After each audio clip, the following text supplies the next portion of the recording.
आज रक्षाबंधनच्या औचित्य साधून सीमेवरच्या बांधवांसाठी new English school Miraj ex committee, Brahmachetti charitable trust आणि आकाशदीप शाळेतर्फे प्रतिवर्षीप्रमाणे आपण राख्या पाठवत असतो, त्याप्रमाणे आज पाठवून दिलेल्या आहेत. हा कार्यक्रमाच्या साठी अध्यक्षस्थानी आपल्या सांगली मिरज कुपवाडच्या आयुक्त मॅडम, नंतर SP sir, Tushar Joshi sir, additional madam Baravkar madam, additional commissioner, additional deputy commissioner madam आणि माझे सगळे सहकारी न्यू इंग्लिश स्कूलचे एक्स कमिटीचे मेंबर्स उपस्थित होते.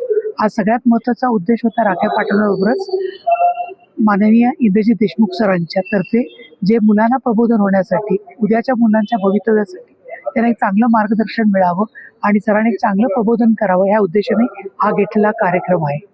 आज त्यासाठी सगळ्यांनी आपला दिलेला सपोर्ट मी आभारी आहे आणि पुन्हा पुढच्या वर्षी असे अनेक वर्ष आपण आज कार्यक्रम घेऊन एक समाजाला चांगला आदर्श देऊया ह्या उद्देशाने केलेला कार्यक्रम आहे. त्याबद्दल मी सगळ्यांचा आभारी आहे. धन्यवाद. थँक्यू.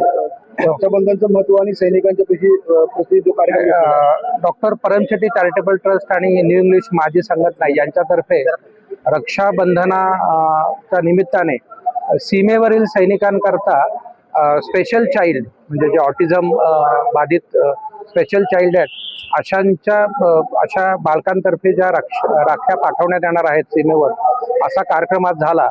हा फार एक स्तुत्य उपक्रम आहे, कारण सीमेवर सैनिक हे आपल्या देशाकरता लढतात आणि स्पेशल चाइल्ड म्हणजे विशेष बालकांतर्फे पाठवणं याला भारतीय संस्कृतीचा खऱ्या अर्थाने आपण म्हणू चांगला मिलाप आहे.